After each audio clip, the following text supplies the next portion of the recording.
Je m'appelle Renaud, j'ai 36 ans, et je viens de voir ma fille, Emma, recevoir son baccalauréat en étant major de sa promotion. Ce qui aurait dû être l'un des moments de plus grande fierté de ma vie a été assombri lorsque mes parents m'ont dit de ne pas célébrer sa réussite car mon neveu méritait d'être sous les feux des projecteurs. Ce soir-là, j'ai pris une décision qui a tout changé pour notre famille. 1 an plus tard, leur petit-fils préféré a réalisé que j'avais bâti la vie qu'ils avaient toujours voulu, et mon frère n'a pas pu le supporter. Avant de vous raconter cette histoire, dites-moi d'où vous regardez dans les commentaires. Cliquez sur le bouton d'abonnement et rejoignez-moi pour une histoire sur l'importance de défendre ce qui compte vraiment.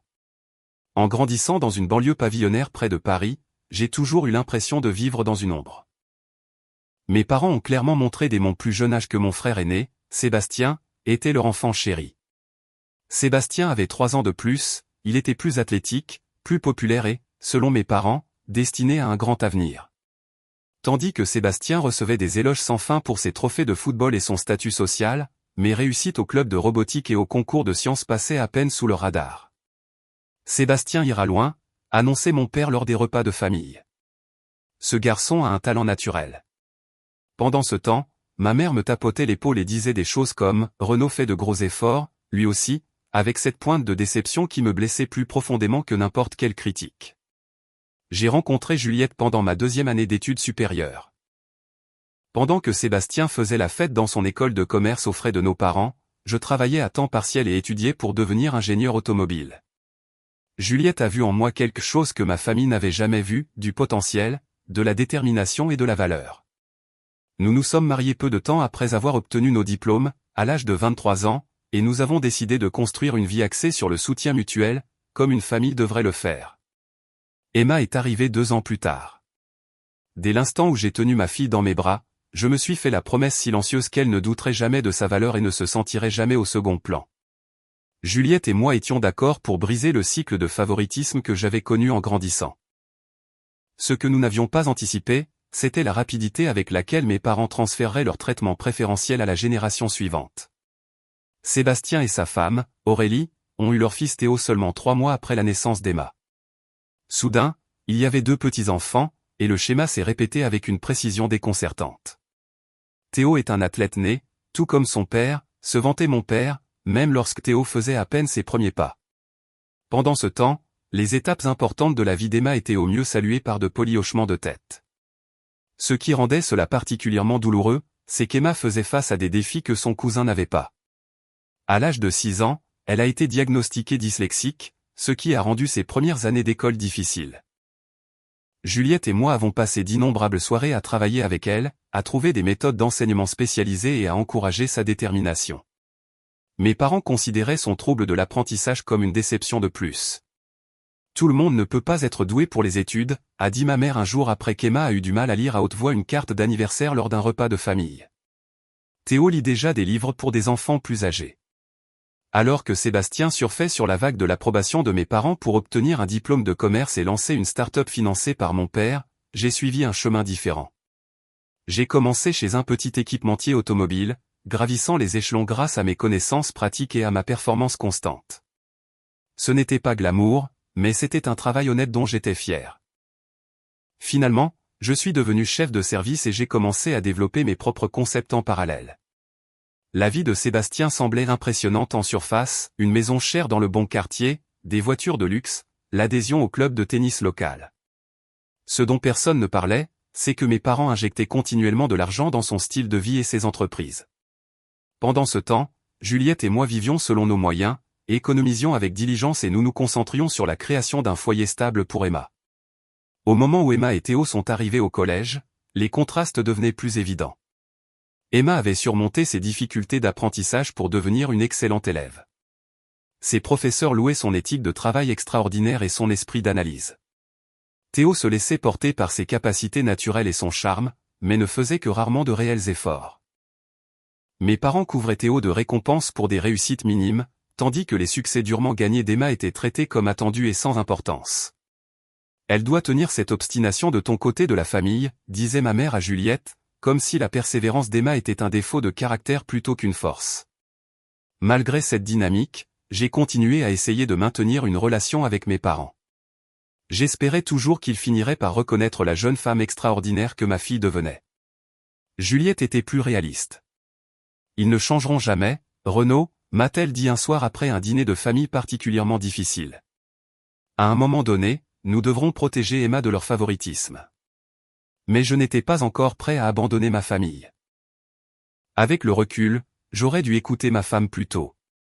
Au moment où Emma est arrivée au lycée, la disparité dans la manière dont mes parents traitaient leurs petits-enfants était impossible à ignorer. Pour le 14e anniversaire de Théo, mes parents lui ont offert un PC de gaming haut de gamme qui a dû coûter au moins 2000 €. Pour l'anniversaire d'Emma la même année, elle a reçu une carte cadeau de 50 € de la Fnac avec un message générique « Joyeux anniversaire, petite fille ». Emma l'a remarqué, bien sûr. Comment aurait-elle pu ne pas le faire? Quand elle avait 10 ans, elle m'a posé une question qui m'a brisé le cœur. « Papa, pourquoi papy et mamie ne m'aiment pas autant que Théo ?» a-t-elle demandé, sa voix petite et confuse. Je me souviens avoir cherché une réponse qui ne nuirait pas à son estime de soi tout en étant honnête. Parfois, les gens ont du mal à voir à quel point les autres sont spéciaux, lui ai-je dit. Mais c'est leur problème, pas le tien. Maman et moi, nous voyons exactement à quel point tu es incroyable. Juliette voulait couper les ponts avec mes parents des années plus tôt. Ils font du mal à notre fille, a-t-elle soutenu après un incident particulièrement flagrant où mes parents ont manqué le récital de piano d'Emma pour assister au match de football de Théo. Elle mérite mieux que de se sentir comme une option secondaire dans sa propre famille. Mais je continuais à leur trouver des excuses, espérant un changement qui n'est jamais venu. Ce sont quand même ses grands-parents, disais-je. La famille, c'est important. Ce qui rendait la situation encore plus frustrante, c'était de voir comment mon frère Sébastien élevait Théo. Tout lui était donné. Des vêtements chers, les dernières technologies, des entraîneurs privés pour le sport. Théo n'a jamais eu à travailler pour quoi que ce soit et cela se voyait dans son attitude. Il s'attendait à ce que le monde s'adapte à lui, comme ses grands-parents l'avaient toujours fait. Pendant ce temps, les entreprises de Sébastien échouaient les unes après les autres. La start-up que mon père avait initialement financée a fait faillite en 18 mois. Puis il y a eu un restaurant qui a fermé avant son premier anniversaire. Après cela, un projet d'investissement qui a fait perdre de l'argent à tout le monde sauf au fondateur. Chaque fois, mes parents le renflouaient tout en sauvant les apparences devant la famille élargie. Sébastien traverse juste quelques revers temporaires, expliquait mon père lors des réunions de famille. C'est la nature d'un entrepreneur. Personne ne mentionnait les dizaines de milliers d'euros que mes parents versaient continuellement dans les gouffres financiers de Sébastien. Et chaque fois que j'essayais de soulever des inquiétudes concernant le favoritisme ou le soutien financier, on me qualifiait de jaloux ou de mesquin.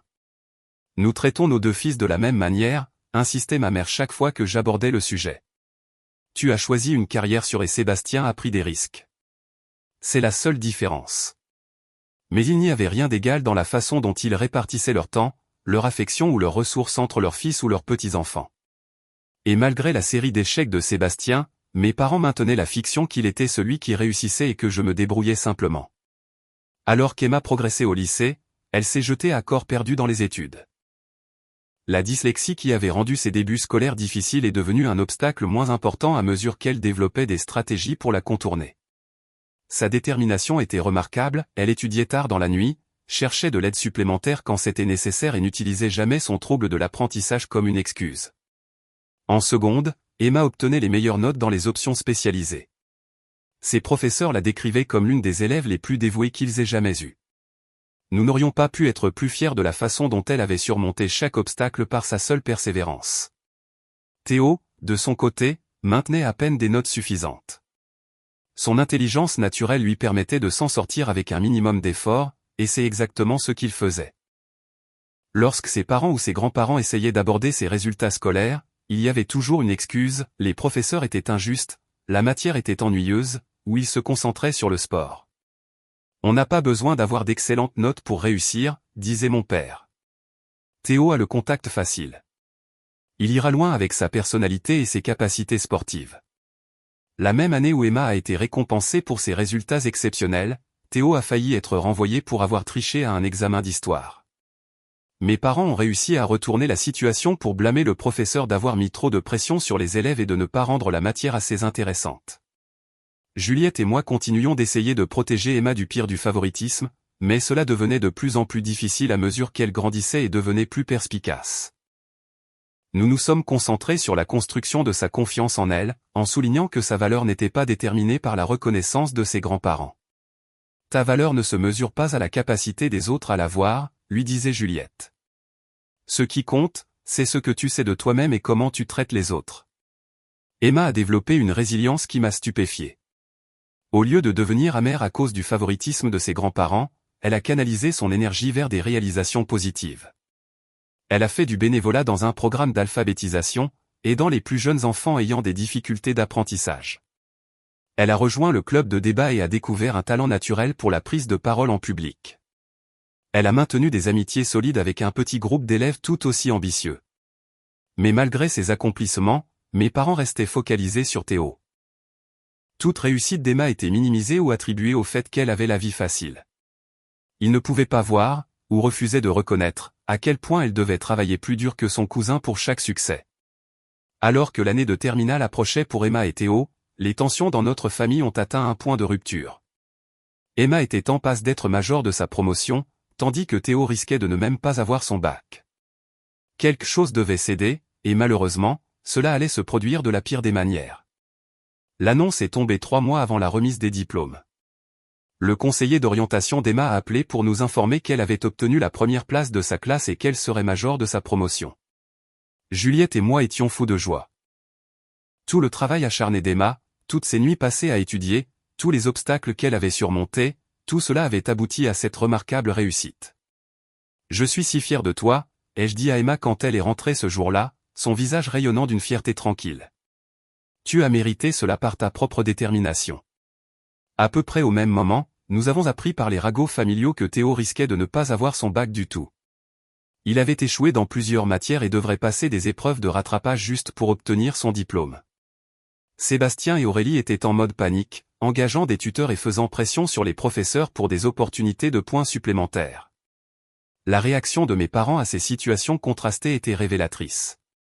Ils appelaient Sébastien tous les jours, élaborant des stratégies pour s'assurer que Théo obtiendrait son diplôme.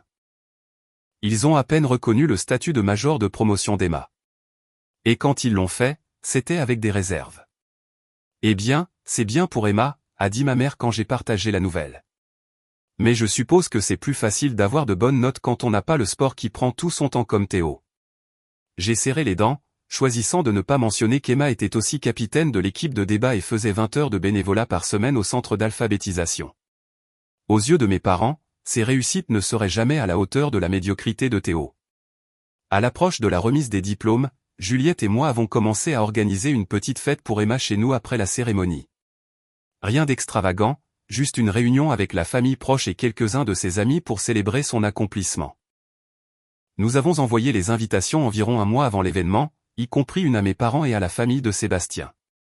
Une semaine avant la remise des diplômes, mon téléphone a sonné. C'était mon père. Renaud, ta mère et moi avons parlé de la fête pour le bac d'Emma, a-t-il commencé, son ton me mettant déjà mal à l'aise. Qu'y a-t-il à ce sujet, ai-je demandé. Eh bien, nous pensons qu'il serait peut-être mieux que tu mettes un peu la pédale douce. Peut-être en faire une célébration commune pour Emma et Théo. J'étais stupéfait. Papa, Emma est major de sa promotion. Théo a à peine passé ses rattrapages. Pourquoi en ferions-nous une célébration commune ? Il y a eu une pause avant qu'il ne continue. C'est exactement ça le problème, mon fils. Théo traverse une période difficile en ce moment. Son estime de soi est au plus bas. Voir Emma célébrer pour être major de promotion alors qu'il s'en est à peine sorti serait dévastateur pour lui. Je n'en croyais pas mes oreilles. Donc, vous voulez que nous minimisions les réussites d'Emma pour protéger les sentiments de Théo ? Quand tu le dis comme ça sonne mal, a dit mon père sur la défensive. Nous te demandons juste d'être sensible. La famille se soutient. Et qu'en est-il de soutenir Emma, ai-je rétorqué, ma voix s'élevant. Ne mérite-t-elle pas que son travail acharné soit reconnu ? Ma mère a pris l'autre combiné à ce moment-là. Renaud, tu es égoïste. Emma n'a pas besoin de toute cette attention. L'école, c'est naturel pour elle. Cela m'a fait sortir de mes gonds. Naturel ? Tu plaisantes ? As-tu la moindre idée de la difficulté avec laquelle elle a travaillé ? Elle est dyslexique, maman. Elle a dû travailler 2 fois plus dur que tout le monde juste pour suivre, sans parler de devenir major de sa promotion. Eh bien, nous ne savions pas que c'était un sujet si sensible, a répondu froidement ma mère. Nous te demandons juste de penser aussi aux sentiments de Théo. Il mérite aussi d'être mis en lumière. Pourquoi, ai-je demandé, incrédule. Pour avoir fait le strict minimum requis pour avoir son bac. La conversation a dégénéré à partir de là. Mes parents m'ont accusé de ne pas soutenir la famille, de créer des divisions entre les cousins, d'avoir toujours été jaloux de la réussite de Sébastien. J'ai finalement raccroché lorsque ma mère a suggéré qu'Emma n'était peut-être devenue major de promotion que parce que l'école baissait ses standards de nos jours. Pas 10 minutes plus tard, Sébastien a appelé. « Quel est ton problème, Renaud ?» a-t-il exigé. « Maman est bouleversée à cause de ce que tu as dit. » « Mon problème, c'est que nos parents veulent que je diminue les réussites de ma fille pour ménager l'ego de ton fils, ai-je répondu, encore furieux. Théo a besoin d'un regain de confiance en ce moment, a insisté Sébastien. Il traverse une période difficile. Que Emma reçoive toute cette attention n'aide pas, et à qui la faute, ai-je lancé. On a dit à Théo toute sa vie qu'il était spécial et méritant sans avoir à travailler pour quoi que ce soit. Emma a travaillé d'arrache-pied malgré un trouble de l'apprentissage et n'a reçu aucune reconnaissance de ses grands-parents. Et tu veux que je gâche son moment pour protéger ses sentiments? Tu as toujours été comme ça, a dit Sébastien avec dédain. Toujours à compter les points, toujours la victime. Peut-être que si tu n'avais pas mis cet esprit de compétition dans la tête d'Emma, elle pourrait être plus solidaire avec son cousin. J'étais sans voix. D'une manière ou d'une autre, dans la perspective tordue de Sébastien, la réussite d'Emma était une attaque délibérée contre Théo plutôt que le résultat de son propre travail acharné. Juliette avait tout entendu. Quand j'ai raccroché, elle était furieuse. Ça suffit, Renaud, a-t-elle dit fermement. Je te dis depuis des années que ta famille est toxique. Ils ne changeront pas, et je ne les laisserai pas gâcher la remise de diplôme d'Emma. Quand Emma est rentrée ce soir-là, elle a senti que quelque chose n'allait pas. Nous avons essayé de la protéger des détails, mais elle est perspicace. C'est à propos de papy et mamie qui ne veulent pas fêter mon bac, a-t-elle demandé doucement. Juliette et moi avons échangé des regards surpris. Comment le savais-tu, ai-je demandé. Emma a esquissé un sourire triste. Théo m'a envoyé un texto. Il a dit que son père et ses grands-parents pensent que ma fête lui donne une mauvaise image. Mon cœur s'est serré. Même ce moment était entaché par les drames familiaux. Ne t'inquiète pas pour ça, papa, a dit Emma avec une maturité qui dépassait son âge. Nous ne sommes pas obligés de faire une fête. Je ne veux pas causer de problème dans la famille. C'est à ce moment-là que j'ai su que quelque chose devait changer. Ma fille était prête à minimiser sa propre célébration bien méritée pour maintenir la paix avec des gens qui ne l'avaient jamais valorisée.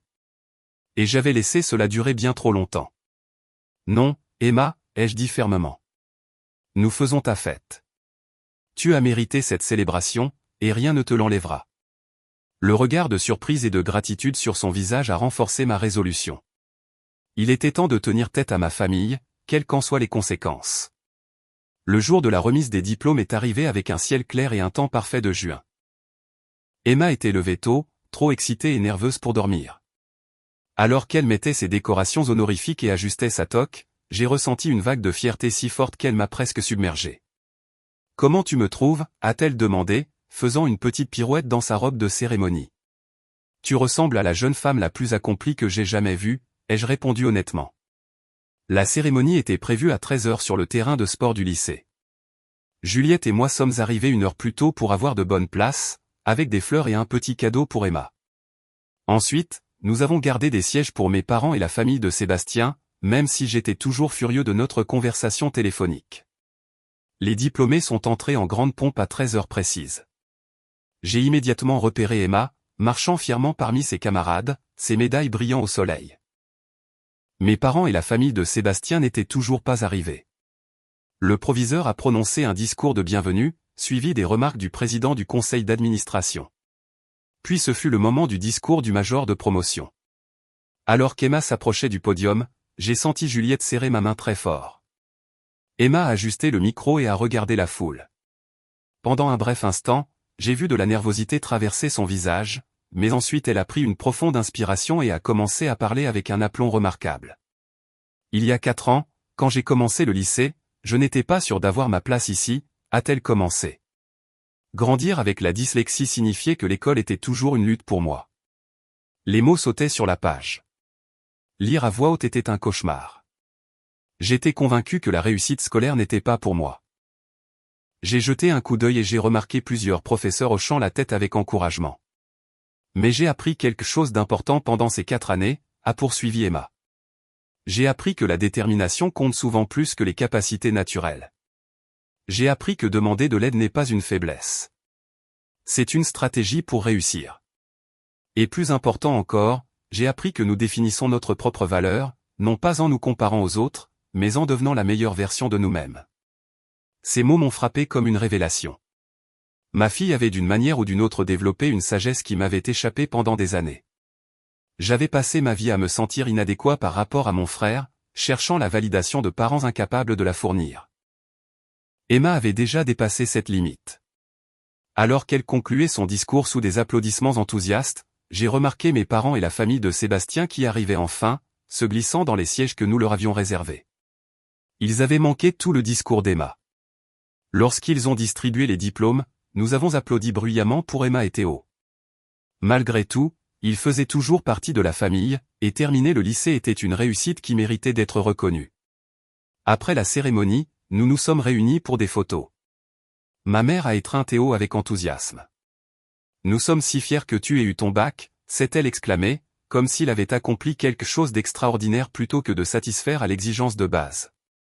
Quand elle s'est tournée vers Emma, son étreinte a été plus brève, plus formelle. « Félicitations pour ton discours », a-t-elle dit platement, sans mentionner l'honneur d'être major de promotion. Nous sommes tous retournés chez nous pour la célébration d'Emma. Juliette avait préparé un magnifique buffet, et plusieurs amis d'Emma et leurs parents étaient déjà arrivés. La tension était palpable lorsque mes parents et la famille de Sébastien sont entrés. Théo s'est immédiatement affalé sur le canapé, absorbé par son téléphone et ignorant tout le monde. Sébastien s'est dirigé directement vers la nourriture tandis qu'Aurélie engageait une conversation superficielle avec d'autres parents.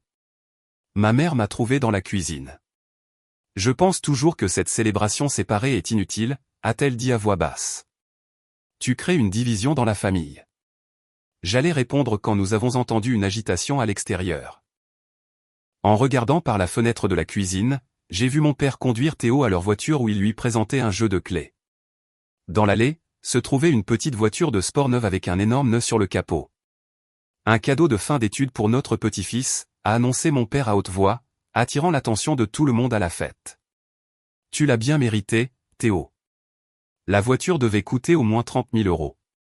L'humeur de Théo est passée instantanément de maussade à extatique alors qu'il sautait sur le siège du conducteur. Tout le monde à la fête s'était arrêté pour regarder, y compris Emma. Plus tard, quand ce fut le tour d'Emma d'ouvrir ses cadeaux, mes parents lui ont tendu une enveloppe. À l'intérieur, il y avait une carte générique avec 50 €.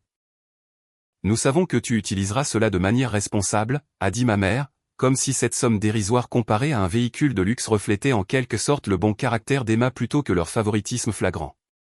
J'ai vu la lueur de blessure dans les yeux d'Emma avant qu'elle ne la masque avec un sourire poli. Merci, papy et mamie.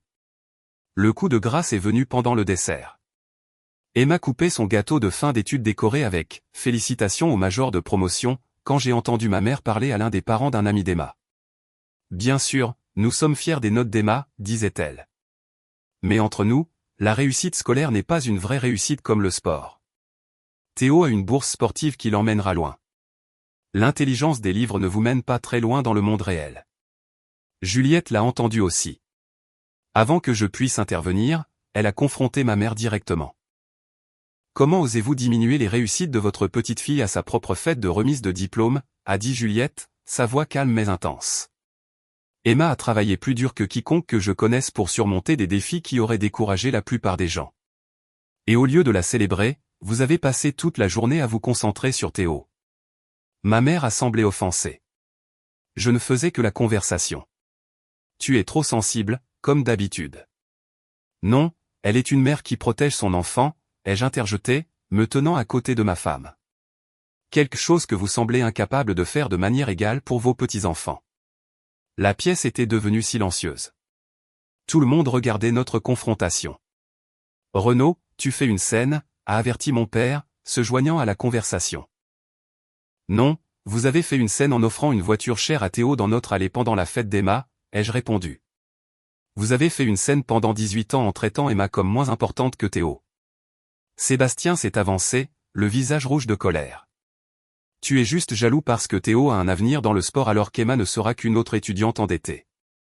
C'en était trop. À ce moment-là, en voyant le visage d'Emma se décomposer aux commentaires méprisants de son oncle, quelque chose s'est cristallisé en moi. J'ai regardé autour de moi, ma fille fière et accomplie, entourée d'amis qui tenaient vraiment à elle, ma femme solidaire, qui avait eu raison depuis le début, et les membres toxiques de ma famille qui ne changeraient jamais, qui continueraient à blesser Emma tant que je leur permettrais d'entrer dans nos vies. Je crois qu'il est temps que vous partiez, ai-je dit doucement à mes parents et à la famille de Sébastien. Les yeux de ma mère se sont écarquillés. Pardon ? Vous m'avez entendu. C'est la journée d'Emma. Vous n'avez fait que la saper et la diminuer depuis votre arrivée. Je veux que vous partiez. Tu ne peux pas être sérieux, a balbutié mon père. Nous sommes une famille. La famille se soutient, ai-je répondu fermement. La famille célèbre les réussites. La famille ne fait pas de favoritisme et ne démolit pas un enfant pour en élever un autre. Ce que vous faites, ce que vous avez toujours fait, ce n'est pas la famille, c'est de la toxicité, et je n'exposerai plus Emma à cela. Sébastien s'est approché de moi agressivement. Tu as perdu la tête, Renaud. Tu as toujours été le faible, et maintenant tu es juste pathétique. Non, Sébastien. J'ai enfin trouvé la clarté. S'il vous plaît, partez maintenant avant que ça n'empire. Il y a eu un moment de silence choqué. Puis ma mère a pris son sac à main, le visage rigide de colère. Si c'est ce que tu ressens, très bien. Mais ne reviens pas en courant quand tu réaliseras ce que tu as jeté. Ce que j'ai jeté, ce sont des années à vous permettre de faire du mal à ma fille, ai-je répondu. C'est la meilleure décision que j'ai jamais prise. Ils sont partis dans un tourbillon de portes claquées et de pneus qui crissent. Les invités de la fête semblaient mal à l'aise, mais les amis d'Emma se sont rapidement ralliés autour d'elle, et la célébration a continué, plus authentique et joyeuse sans le nuage de tension familiale. Ce soir-là, après que tout le monde soit rentré, Emma m'a trouvé assis seul sur la terrasse arrière. Je suis désolé pour ce qui s'est passé avec papy et mamie, a-t-elle dit, s'asseyant à côté de moi. Ne t'excuse pas, lui ai-je dit. C'est moi qui devrais être désolé. J'aurais dû leur tenir tête il y a des années. Emma est restée silencieuse un moment. Puis, d'une petite voix qui m'a brisé le cœur, elle a demandé, pourquoi ne m'ont-ils jamais aimé comme ils aiment Théo ? Je l'ai prise dans mes bras, sentant ses larmes mouiller ma chemise. Ça n'a jamais été à propos de toi, Emma. Jamais. Certaines personnes sont simplement incapables de voir au-delà de leurs propres préjugés et attentes. Mais cela en dit long sur eux, pas sur toi. Alors qu'elle pleurait dans mes bras, j'ai réalisé toute la douleur qu'elle avait portée. Une douleur que j'avais laissée perdurer en maintenant des relations familiales toxiques. À ce moment-là, j'ai fait une autre promesse silencieuse à ma fille. À partir de maintenant, elle ne serait entourée que de personnes qui la valorisaient et la chérissaient pour exactement qui elle était. C'était la fin d'un chapitre pour notre famille, mais le début de quelque chose de bien plus sain. Partir ce soir-là a été difficile, mais nécessaire. Et comme je l'apprendrai au cours de l'année à venir, c'était aussi la meilleure chose que j'aurais pu faire pour nous tous. Les jours qui ont suivi la remise des diplômes ont été étrangement calmes. Pas d'appel de mes parents, pas de message de Sébastien. C'était comme si une tempête était passée, laissant un calme étrange dans son sillage. Je m'attendais à ressentir des regrets ou de l'incertitude quant à ma décision, mais au lieu de cela, j'ai ressenti quelque chose d'inattendu, du soulagement. Emma, cependant, luttait plus qu'elle ne le laissait paraître au début.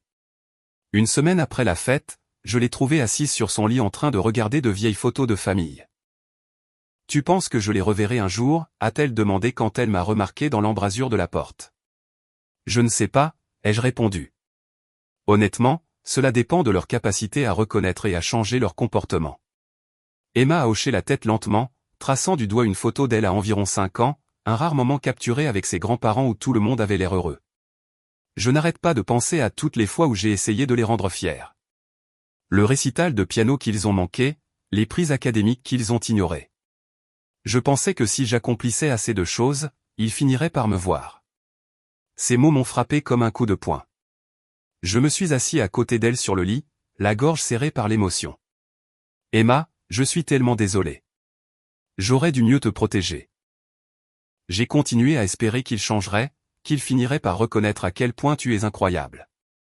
Ce n'est pas ta faute, papa, a-t-elle dit en essuyant ses larmes. Tu m'as toujours fait sentir valorisé. Toi et maman, tous les deux. Mais j'ai laissé cela durer trop longtemps, ai-je admis. Je t'ai continuellement exposé à leur favoritisme parce que je ne pouvais pas abandonner ce fantasme que mes parents deviendraient finalement les grands-parents que tu méritais.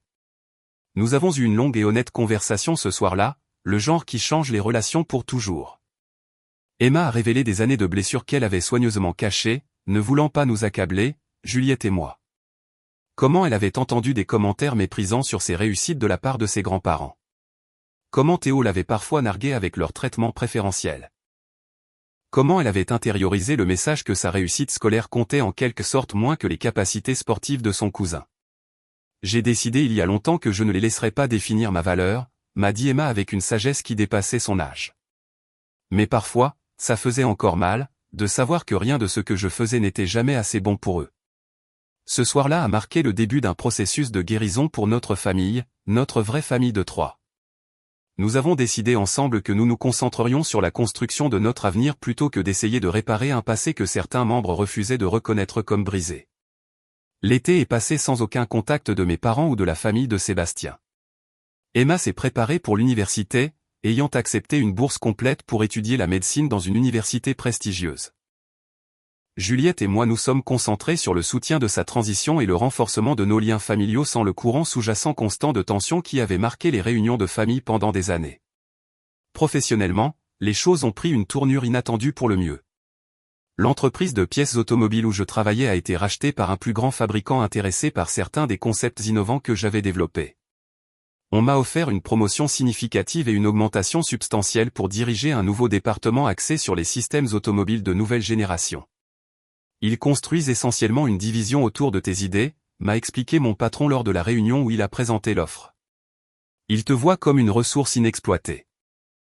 C'était valorisant d'une manière que je n'avais pas prévue, d'être reconnu pour mes contributions réelles plutôt que d'être constamment comparé à la réputation gonflée de quelqu'un d'autre. L'aspect financier n'était pas négligeable non plus.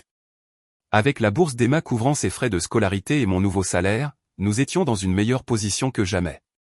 Au lieu d'acheter des symboles de statut ou de déménager dans une plus grande maison, nous avons décidé d'investir dans des expériences. Juliette et moi avions toujours voulu voyager, mais nous avions été prudents avec nos finances en élevant Emma. Maintenant, nous avons commencé à planifier des voyages pendant les vacances scolaires d'Emma, des endroits que nous trois avions toujours rêvé de visiter. Je veux que nous créions de nouveaux souvenirs, a dit Juliette alors que nous recherchions des destinations en Europe un soir, des souvenirs qui ne sont pas entachés par la comparaison ou la critique. Au fil des mois, j'ai parfois pensé à contacter mes parents, mais quelque chose me retenait.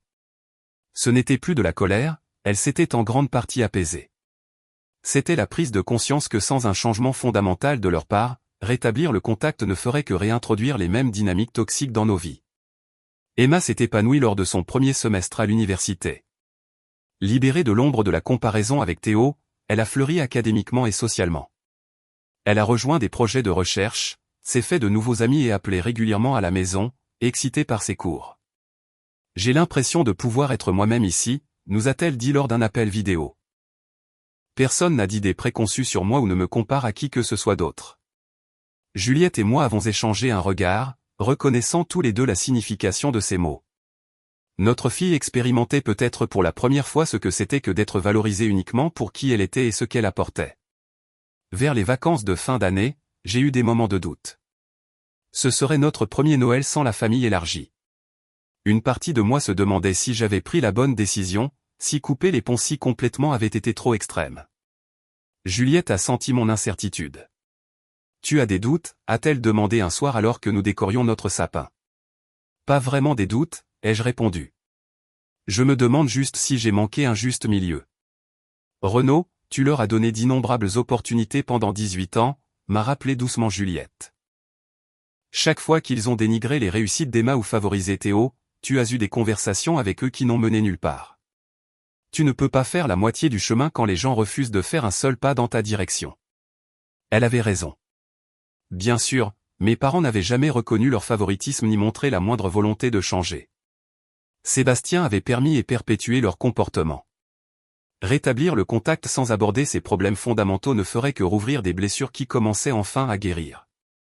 Au lieu de notre habituelle grande et tendue réunion de famille, nous avons passé un Noël tranquille à la maison, puis nous avons emmené Emma faire un voyage au ski qu'elle avait toujours voulu. Ce furent les vacances les plus paisibles et joyeuses que nous ayons connues depuis des années. Pas de marche sur des œufs, pas de comparaison de cadeaux, pas de pics subtils ou de politesse forcée, juste une connexion authentique et le plaisir d'être ensemble. Alors que l'hiver se transformait en printemps, j'ai remarqué d'autres changements positifs dans notre dynamique familiale. Sans la pression constante d'essayer de plaire à des gens qui ne pouvaient pas être satisfaits, nous semblions tous plus détendus, plus authentiques. Emma appelait plus souvent de l'université, partageant ouvertement ses succès et ses revers. Juliette et moi avons trouvé de nouveaux passe-temps à apprécier ensemble. Mon travail a continué à prospérer alors que je poursuivais des innovations sans la voix de mon père dans ma tête me disant que Sébastien l'aurait fait mieux. Je n'avais jamais réalisé à quel point nous dépensions d'énergie à essayer de naviguer dans le dysfonctionnement de ta famille, a commenté Juliette un soir. C'est comme si nous avions tous retenu notre souffle pendant des années, et maintenant nous pouvons enfin expirer. Elle avait raison.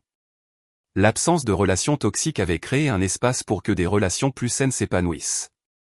Nous construisions une nouvelle fondation pour notre famille, basée sur le respect mutuel, le soutien sincère et l'amour inconditionnel. Au moment où Emma a terminé sa première année avec les honneurs, près d'un an s'était écoulé depuis la confrontation de la remise des diplômes.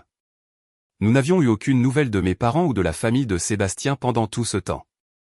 Je m'attendais à ressentir plus de pertes, plus de chagrin à cause de la rupture, mais la vérité était que nos vies s'étaient considérablement améliorées sans leur présence. Emma est rentrée pour les vacances d'été, rayonnante de confiance et de projets pour l'avenir. Pour célébrer sa première année réussie, nous avions réservé un voyage tant attendu en Europe, 3 semaines à explorer l'Angleterre, la France et l'Italie. Ce serait notre premier voyage international en famille, quelque chose dont nous parlions depuis des années mais que nous n'avions jamais réussi à prioriser. En faisant nos valises pour le voyage, j'ai réfléchi à tout ce qui avait changé en un an. Nous nous étions éloignés des relations familiales toxiques et avions construit quelque chose de plus fort à leur place. Nous avions redirigé notre énergie vers une croissance positive plutôt que vers des tentatives infructueuses d'approbation.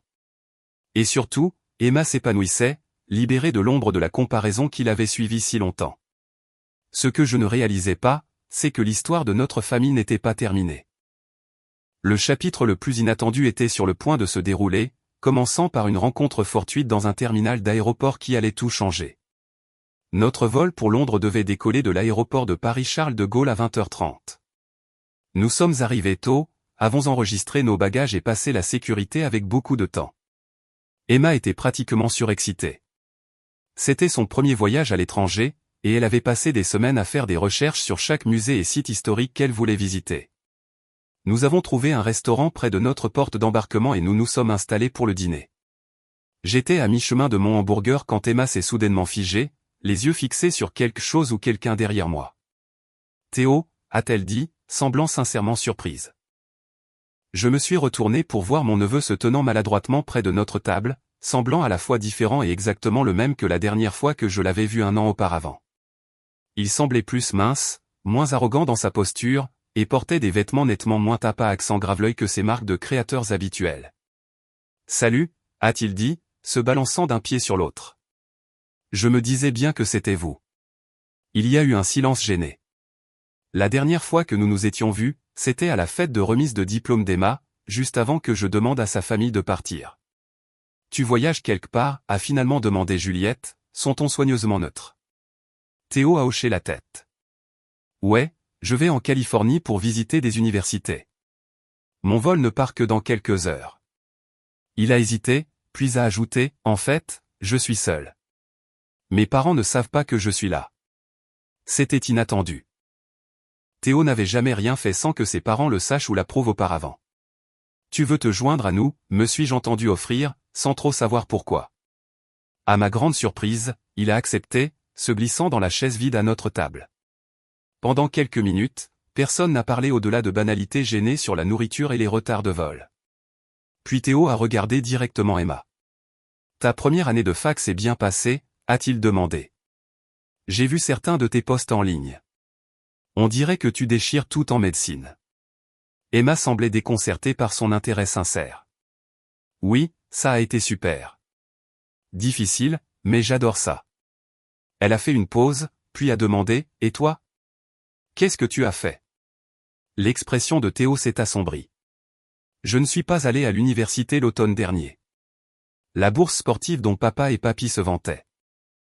Elle n'a pas abouti après qu'ils ont découvert que j'avais exagéré mes statistiques. C'était une nouvelle pour nous tous. À la remise de diplôme d'Emma, Sébastien s'était vanté sans fin de la bourse sportive de Théo dans une université prestigieuse. Je travaille dans un magasin d'articles de sport, a poursuivi Théo. Et je suis des cours du soir dans une petite fac. C'est pour ça que je regarde les options de transfert en Californie maintenant. J'ai besoin d'un nouveau départ. Il y avait quelque chose de différent chez mon neveu. Une humilité que je n'avais jamais vue auparavant. Il semblait embarrassé, mais aussi déterminé à être honnête. Théo, que se passe-t-il vraiment, ai-je demandé directement. Pourquoi prends-tu l'avion pour la Californie sans que tes parents le sachent? Il a soupiré lourdement. Tout s'effondre à la maison. La dernière entreprise de papa a complètement coulé il y a environ 6 mois. Il a perdu l'argent de ses investisseurs, y compris une partie de l'épargne retraite de papy. Mamie et papy ont finalement arrêté de le renflouer, et maintenant ils se parlent à peine. J'étais abasourdi. Bien que j'ai soupçonné que les entreprises de Sébastien n'étaient pas aussi prospères qu'il le prétendait, je n'avais aucune idée que les choses s'étaient détériorées à ce point. Maman et papa se disputent tout le temps, a continué Théo. Ils vont probablement divorcer. Et papa, il est obsédé par toi, tonton Renaud. Il suit ton entreprise en ligne, lit chaque communiqué de presse. Quand ton nouveau système automobile a reçu ce prix de l'industrie le mois dernier, il a bu pendant 3 jours. Je n'avais aucune idée que Sébastien était au courant de ma réussite professionnelle, et encore moins qu'il la suivait de si près. La reconnaissance de l'industrie avait été gratifiante, mais pas quelque chose que j'aurais pensé attirer l'attention de mon frère. Il n'arrête pas de dire que tu as toujours eu la vie facile, a dit Théo, l'air mal à l'aise.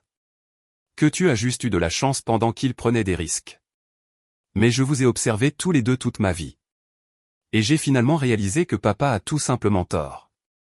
Tu as travaillé pour tout ce que tu as. Personne ne t'a rien donné. C'était surréaliste d'entendre ces mots de la part de Théo, entre tous. Pendant 18 ans, il avait été le centre de l'univers de notre famille, l'enfant chéri qui ne pouvait rien faire de mal.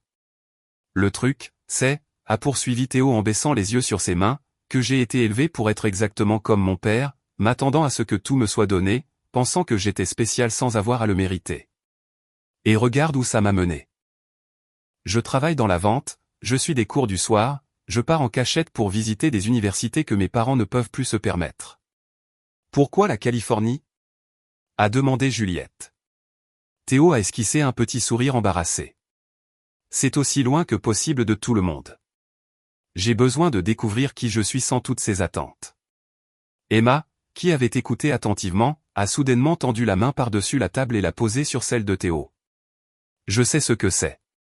Essayer de se définir en dehors de ce que les autres pensent que tu devrais être. Quelque chose a changé à ce moment-là. Une véritable connexion se formait entre les cousins, peut-être pour la première fois de leur vie. Ils n'étaient plus des concurrents. Ils étaient juste 2 jeunes essayant de naviguer dans des dynamiques familiales compliquées et de forger leur propre chemin. J'ai beaucoup pensé à vous cette dernière année, a admis Théo. Surtout à toi, Emma. J'ai été horrible avec toi en grandissant. Je me suis servi du favoritisme de papy et mamie contre toi, je me suis moqué de ta dyslexie, j'ai dénigré tes réussites. J'ai été un vrai con, et je suis vraiment désolé. Emma semblait surprise par les excuses. On n'était que des enfants, Théo. Non, c'était plus que ça, a-t-il insisté. Je savais exactement ce que je faisais. J'aimais être le favori et je l'utilisais contre toi dès que je le pouvais. Tu ne méritais pas ça. Tu as travaillé si dur pour tout ce que tu as accompli, et moi. Je m'attendais juste à ce que les choses me soient données. J'ai étudié le visage de mon neveu, cherchant des signes de manipulation ou de manque de sincérité, mais je n'en ai trouvé aucun. Cela semblait être un véritable moment d'introspection de la part d'un jeune homme qui n'avait jamais été encouragé à examiner son comportement ou son impact sur les autres. Que pensent tes parents de tes projets universitaires? ai-je demandé. Théo a eu un rire amer. Papa pense que je devrais continuer à travailler et l'aider avec sa prochaine idée d'entreprise infaillible. Maman veut que je m'installe chez sa sœur et que j'aille à la fac là-bas. Aucun des deux n'écoute ce que je veux. Et que veux-tu? A demandé doucement Juliette. Je veux ce qu'Emma, a dit simplement Théo. Pas les choses spécifiques. Je sais que la médecine n'est pas pour moi, mais l'indépendance, la confiance, le sentiment qu'elle construit sa propre vie au lieu de vivre la version de quelqu'un d'autre. Nous avons parlé pendant près d'1 heure. Théo a partagé plus de détails sur la situation familiale. Comment mes parents avaient finalement refusé d'investir dans le dernier projet de Sébastien après avoir perdu une part importante de leur épargne retraite dans le précédent. Comment le mariage de Sébastien s'effritait sous la pression financière. Comment ma mère avait commencé à boire davantage pour faire face à la déception des échecs de son enfant chéri. Papa parle de toi constamment, m'a dit Théo. Ça a commencé après que ton entreprise s'est développée l'automne dernier. Il a vu un article sur ta promotion et la nouvelle usine que tu construis. Il n'arrêtait pas de pester sur le fait que tu avais dû manipuler pour réussir, que tu avais toujours été le calculateur. Ça ne ressemble pas à de la manipulation, a observé Emma. Ça ressemble à du travail acharné et de la compétence. Théo a hoché la tête. C'est ce que j'ai réalisé aussi, en observant de l'extérieur. Tonton Renaud, il s'est tourné directement vers moi, tu as bâti la vie que mon père a toujours prétendu avoir. Tu as un mariage stable, une carrière réussie que tu as gagnée par ton travail, une fille qui te respecte. Papa avait juste l'apparence de ces choses, et maintenant même ça s'effondre. Alors que notre vol était appelé pour l'embarquement, Théo s'est levé maladroitement. Je devrais vous laisser partir. Merci de m'avoir écouté. Ça fait du bien de parler à des gens qui ne crient pas ou ne mentent pas tout le temps. J'ai ressenti une surprenante vague de compassion pour mon neveu. Malgré tous ses privilèges et avantages, il avait été élevé dans un château de cartes, une structure fragile de faux succès et d'éloges non mérités qui s'effondraient maintenant autour de lui. Théo, ai-je dit impulsivement, prends mon numéro. Si tu as besoin de quoi que ce soit ou si tu veux juste parler, n'hésite pas. Nous avons peut-être notre histoire familiale, mais tu es toujours mon neveu. Il a semblé sincèrement surpris et un peu ému en entrant mes coordonnées dans son téléphone. Et Théo, a ajouté Emma alors que nous nous préparions à partir, bonne chance pour les visites d'université. J'espère que tu trouveras ce que tu cherches. En embarquant sur notre vol pour Londres, j'ai ressenti un étrange mélange d'émotions.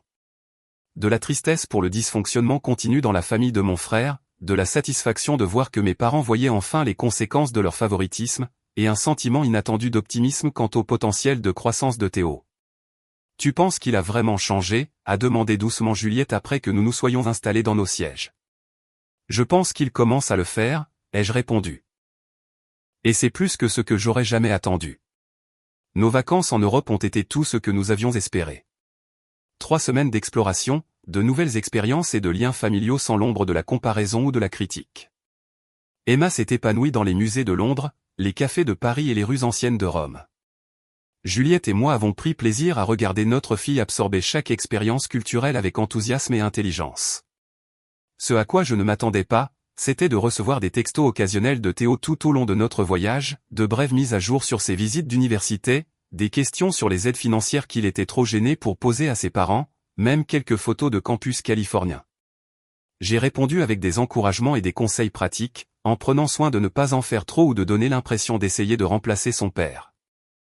Alors que nos vacances touchaient à leur fin, j'ai réalisé que quelque chose avait changé en moi aussi. La colère et le ressentiment que j'avais porté envers ma famille pendant si longtemps avaient commencé à s'estomper, remplacés par quelque chose qui ressemblait à de la perspective. Je pouvais voir plus clairement maintenant que Sébastien et mes parents étaient piégés dans des schémas qu'ils avaient eux-mêmes créés, des schémas qui montraient enfin leurs conséquences destructrices. Lors de notre dernière soirée à Rome, assis à la terrasse d'un café près de la fontaine de Trévi, Emma m'a posé une question qui m'a pris au dépourvu. Papa, tu penses qu'on redeviendra un jour une famille normale, avec papy, mamie, tonton Sébastien et Théo? J'ai réfléchi attentivement à sa question. Je ne sais pas si le normal est le bon objectif, Emma. Ce que nous avions avant n'était pas sain. S'il doit y avoir une quelconque relation à l'avenir, il faudrait que ce soit quelque chose de nouveau, basé sur le respect et les limites plutôt que sur le favoritisme et les fausses apparences. Emma a hoché la tête pensivement. Je crois que j'aimerais ça. Pas tout de suite, mais un jour, surtout après avoir parlé à Théo à l'aéroport. Ça m'a fait réaliser que même le favori ne gagnait pas dans cette situation. Sa perspicacité m'a profondément touché. Dans la dynamique familiale tordue que mes parents avaient créée, il n'y avait pas de gagnant, pas même le petit-fils qu'ils avaient mis sur un piédestal. Tout le monde avait perdu quelque chose d'essentiel en cours de route. Alors que notre avion atterrissait à Paris après 3 semaines à l'étranger, je n'avais aucune idée que notre brève conversation à l'aéroport avec Théo déclencherait des événements qui amèneraient le conflit familial à son paroxysme bien plus tôt que nous ne l'aurions imaginé. 3 jours après notre retour d'Europe, j'ai reçu un appel d'un numéro que je n'avais pas vu sur mon téléphone depuis plus d'1 an. C'était Sébastien. « Il faut qu'on parle », a-t-il dit sans préambule, sa voix tendue et peu familière. Mon premier réflexe a été de refuser. La dernière année de distance avec mon frère et mes parents avait apporté une paix à notre famille que j'étais réticent à perturber.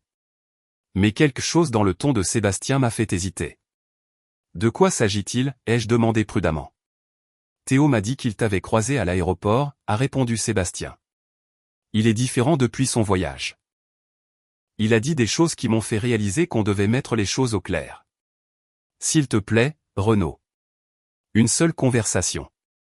Contre mon meilleur jugement, j'ai accepté de le rencontrer dans un lieu neutre, un café à mi-chemin entre nos maisons. Quand je suis arrivé le lendemain, j'ai été choqué par l'apparence de mon frère. Le Sébastien que je connaissais avait toujours été impeccablement habillé, projetant une image de succès et de confiance, même lorsque ses entreprises échouaient. L'homme assis en face de moi avait l'air hagard, avec des vêtements froissés et des cernes sous les yeux. « Tu as l'air en forme », a-t-il dit après une salutation maladroite. « Le succès te va bien. » Je n'ai pas répondu aux commentaires, demandant directement « De quoi voulais-tu parler, Sébastien ?» Il a fixé sa tasse de café pendant un long moment avant de parler. « Ma vie s'effondre, Renaud. Mon entreprise est en faillite. Aurélie demande le divorce. Papa ne répond plus à mes appels parce que j'ai perdu une partie de son épargne retraite. Et Théo. Il a secoué la tête. Théo parle de déménager en Californie pour l'université, disant qu'il a besoin de se trouver loin de la famille. Je suis désolé d'entendre ça, ai-je dit, et je le pensais. Malgré tout, Sébastien était toujours mon frère.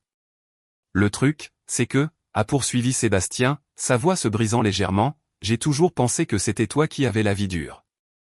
Grandir dans mon ombre, choisir une carrière sûre, conduire ta voiture raisonnable pendant que j'avais tous les jouets tapas à accent grave l'œil. En fait, j'avais pitié de toi. J'ai haussé un sourcil, mais je l'ai laissé continuer.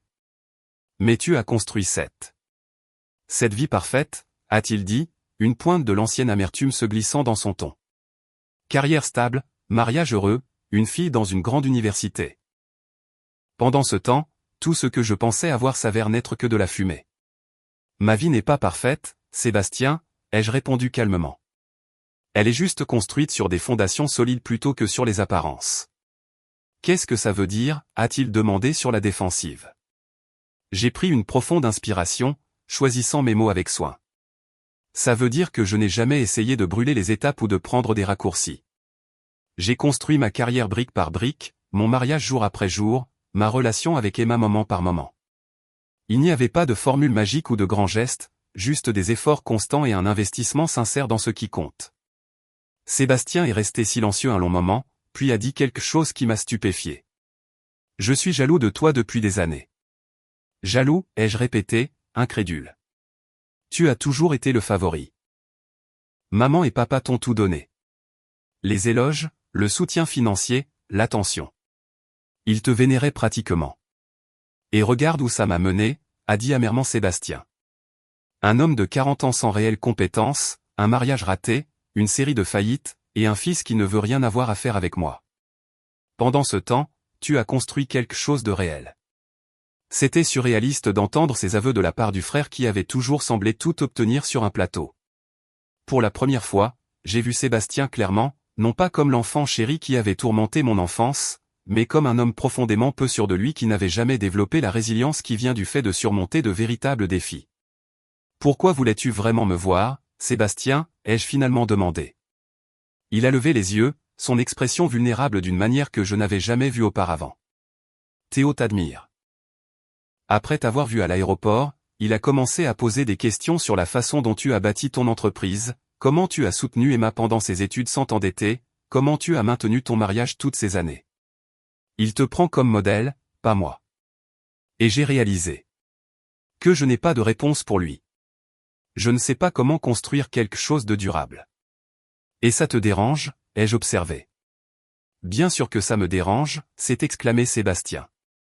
Je suis son père. C'est moi qu'il devrait admirer. J'ai réfléchi à mes prochains mots. Si tu veux le respect de Théo, tu dois le mériter. Pas en lui donnant des choses ou en faisant des promesses grandioses, mais en lui montrant ce que sont l'intégrité et le travail acharné. Il n'est pas trop tard pour changer le schéma, Sébastien. Notre conversation a duré près de 3 heures. Peu à peu, la défensive et l'amertume se sont estompées, remplacées par quelque chose qui ressemblait à un véritable échange. Sébastien a admis que le favoritisme de nos parents lui avait finalement nui autant qu'il m'avait blessé, lui donnant un sentiment de droit exagéré sans les compétences pour le soutenir. J'ai reconnu que mon ressentiment m'avait parfois empêché de voir des opportunités de connexion. Maman et papa veulent te voir, a dit Sébastien alors que nous nous préparions à partir. Ils ne l'admettront pas, mais Emma leur manque, et ils font face à des prises de conscience difficiles. J'étais sceptique. Après une vie de favoritisme, tu penses qu'ils ont soudainement eu une révélation? Pas soudainement, a répondu Sébastien. Mais voir leur petit-fils et leur fils chéri tomber de leur piédestal pendant que toi et Emma prospéraient, ça a forcé des questions inconfortables. En plus, Théo leur a apparemment passé un sacré savon après son retour de Californie. Il a dit des choses que personne n'a jamais eu le courage de leur dire auparavant. Je n'étais pas prêt à me précipiter vers une réconciliation, mais j'ai accepté d'envisager une rencontre soigneusement contrôlée, avec des conditions. Ils devront reconnaître le favoritisme, ai-je dit à Sébastien. Pas seulement l'écarter ou trouver des excuses. Et ils devront s'excuser directement auprès d'Emma, pas auprès de moi en son nom. Sébastien a hoché la tête. Je pense qu'il pourrait être prêt pour ça. Les choses ont changé, Renaud. Aucun de nous n'est au même endroit qu'il y a 1 an. 2 semaines plus tard, nous avons organisé un dîner dans un restaurant, un terrain neutre, où n'importe qui pouvait partir si les choses devenaient trop difficiles. Juliette était initialement réticente à l'idée. Ils ont fait du mal à Emma pendant des années, m'a-t-elle rappelé. Un dîner ne va pas effacer ça. Je sais, ai-je convenu. Il ne s'agit pas d'effacer le passé. Il s'agit de voir s'il y a une possibilité d'un avenir plus sain. Emma est une adulte maintenant. Elle peut décider elle-même si elle veut de ses relations dans sa vie. Emma, de manière surprenante, était plus ouverte à la rencontre que nous ne l'aurions cru. J'ai beaucoup pensé au pardon ces derniers temps, nous a-t-elle dit. Pas pour eux, mais pour moi. Garder de la rancune demande une énergie que je pourrais utiliser ailleurs. Le dîner a été aussi gênant et tendu que je l'avais prévu. Mes parents semblaient plus âgés que dans mon souvenir, plus discrets. Théo est venu avec eux plutôt qu'avec Sébastien, un choix qui semblait significatif. Aurélie était notoirement absente, confirmant ce que Sébastien avait dit sur leur mariage. Après les politesses initiales, mon père s'est raclé la gorge. Renaud, Juliette, Emma, nous vous devons des excuses. Des excuses importantes. J'ai été surpris par la franchise. Mon père n'avait jamais été du genre à admettre ses torts. Pendant des années, a-t-il poursuivi, nous avons traité Emma différemment de Théo. Nous avons trouvé des excuses, nous nous sommes dit que c'était parce que les garçons et les filles sont différents ou parce que Théo avait besoin de plus d'encouragement. Mais la vérité, c'est que nous avons été injustes. Nous avons fait du favoritisme et ce n'était pas bien. Ma mère, l'air mal à l'aise mais déterminée, a ajouté, Emma, nous avons manqué tellement de choses en ne te voyant pas clairement. Ton discours de remise de diplôme, Théo nous a montré une vidéo que quelqu'un avait prise, tu as été remarquable, et nous n'étions pas là pour vraiment l'entendre parce que nous étions trop occupés à nous concentrer sur les mauvaises choses. Emma a écouté calmement, son expression posée. Merci d'avoir dit ça, a-t-elle dit quand ils ont eu fini. J'ai passé une grande partie de mon enfance à me demander ce qui n'allait pas chez moi, pourquoi je ne pouvais pas gagner votre approbation comme Théo. Il m'a fallu beaucoup de temps pour réaliser que le problème ne venait pas de moi. Absolument pas, a dit ma mère, les larmes aux yeux. Et je suis tellement désolé que nous t'ayons un jour fait sentir comme ça. Le dîner n'a pas été magique. Une conversation ne pouvait pas effacer des années de blessures et de schémas dysfonctionnels, mais c'était un début, une reconnaissance de la réalité plutôt que des façades élaborées qui avaient caractérisé nos interactions familiales pendant si longtemps. Au cours des mois suivants, nous avons établi un nouveau type de relation avec des limites prudentes. Mes parents n'ont pas été immédiatement réintégrés dans notre cercle intime, mais nous avons commencé par des repas occasionnels et de brèves visites. Ils ont fait des efforts que je n'aurais pas cru possibles un an plus tôt, posant à Emma des questions sincères sur ses études, reconnaissant ses réussites sans réserve, et assistant même à une présentation qu'elle a donnée lorsqu'elle est rentrée pour un week-end. Théo, pendant ce temps, a décidé d'accepter une place dans une université en Californie. Avant de partir, il a demandé s'il pouvait passer du temps avec notre famille. Je veux comprendre comment fonctionnent les gens normaux et fonctionnels, a-t-il expliqué avec une surprenante conscience de soi. Je n'ai jamais vraiment vu ça de près. Nous l'avons accueilli chez nous pendant quelques semaines cet été-là. C'était étrange au début d'avoir mon neveu dans notre vie quotidienne après des années de réunions familiales tendues, mais Théo était sincère dans son désir d'apprendre et de changer. Il a posé des questions sur le budget, sur la façon dont Juliette et moi résolvions les conflits, sur la façon dont nous avions soutenu l'éducation d'Emma tout en maintenant une stabilité financière. Mes parents ne parlaient jamais de choses réelles, a-t-il observé un soir. C'était toujours une question d'apparence. Les bons vêtements, le bon quartier, les bonnes écoles. Mais en dessous, tout était creux. Emma et Théo ont développé une véritable amitié cet été-là, une connexion basée sur le respect mutuel plutôt que sur la compétition. Ils ont découvert des intérêts communs qui avaient été obscurcis par des années de dysfonctionnement familial. Quand Emma a mentionné qu'elle envisageait d'étudier à l'étranger le semestre suivant, Théo nous a tous surpris en demandant s'il pourrait éventuellement faire le même programme. On pourrait veiller l'un sur l'autre, a-t-il suggéré timidement. Si ce n'est pas bizarre. Le sourire d'Emma a suffi comme réponse. La première saison des fêtes après notre réconciliation a été maladroite mais pleine d'espoir. Nous avons organisé une petite réunion chez nous, juste mes parents, Sébastien, Théo de retour de son premier semestre en Californie, et nous trois. Les anciennes dynamiques refaisaient parfois surface de manière subtile, mais il y avait aussi un effort sincère pour établir de nouveaux modes d'interaction. Assis autour de la table, j'ai observé les changements en chacun. Mon père, moins grandiloquent et plus réfléchi. Ma mère, faisant des efforts visibles pour s'engager de manière égale avec Emma et Théo. Sébastien, plus humble et plus authentique sans le vernis du faux succès. Théo, montrant une maturité et une conscience de soi totalement absente un an plus tôt. Et Emma, confiante et compatissante, fixant des limites tout en restant ouverte à une connexion sincère. Plus tard dans la soirée, alors que tout le monde se préparait à partir, mon père m'a pris à part. Je me suis trompé sur ce qu'est la réussite, a-t-il dit doucement. Toutes ces années à pousser les entreprises de Sébastien, à me vanter des exploits sportifs de Théo. Je me concentrais sur les mauvaises choses. Tu as construit quelque chose de réel, Renaud, quelque chose qui dure. J'aurais aimé voir ça plus tôt. Ce n'était pas une réconciliation parfaite. Les vieilles habitudes refaisaient parfois surface, nécessitant des conversations franches et des limites renouvelées. Mais lentement, progressivement, nous établissions un nouveau type de relation familiale, basé sur l'honnêteté plutôt que sur l'apparence, sur le respect mutuel plutôt que sur une hiérarchie artificielle. Alors qu'Emma et Théo se préparaient à étudier ensemble à l'étranger le semestre suivant, j'ai réfléchi au parcours de l'année et demie écoulée. Ce qui avait commencé par la décision douloureuse de s'éloigner des dynamiques familiales toxiques avait finalement créé un espace pour que quelque chose de plus sain émerge, non seulement pour Emma, mais pour nous tous. La véritable mesure du succès, ai-je réalisé, n'était pas d'accumuler des symboles de statut ou de maintenir les apparences. C'était de construire des relations authentiques, de créer des espaces où les gens pouvaient devenir la meilleure version d'eux-mêmes, d'avoir le courage d'établir des limites lorsque c'était nécessaire, et la sagesse de permettre la réconciliation lorsque c'était possible. Ce soir-là, alors que Juliette et moi étions assis sur notre terrasse à regarder les étoiles, j'ai ressenti une paix que je ne pensais pas possible par rapport à ma famille. Regrettes-tu un jour d'être parti ce soir-là, a demandé Juliette, en référence à la fête de remise de diplôme d'Emma. Pas une seule seconde, ai-je répondu honnêtement. C'était la chose juste la plus difficile que j'ai jamais faite. Parfois, l'acte d'amour le plus profond est d'avoir le courage de dire « non », plus maintenant, aux schémas qui nuisent à ceux que nous chérissons le plus. Et parfois, le cadeau le plus inattendu est de découvrir que fixer ses limites peut mener non seulement à la protection, mais aussi à la transformation, pour nous-mêmes et, si nous avons de la chance, pour ceux qui sont de l'autre côté.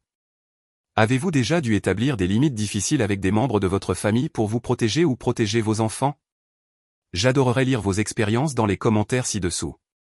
N'oubliez pas de liker et de vous abonner si cette histoire a résonné en vous, et partagez-la avec quelqu'un qui pourrait avoir besoin d'entendre qu'il est acceptable de choisir le bien-être de son enfant plutôt que les attentes familiales toxiques. Merci de m'avoir rejoint dans ce voyage. Et souvenez-vous que parfois, s'éloigner est le premier pas vers la construction de quelque chose de nouveau.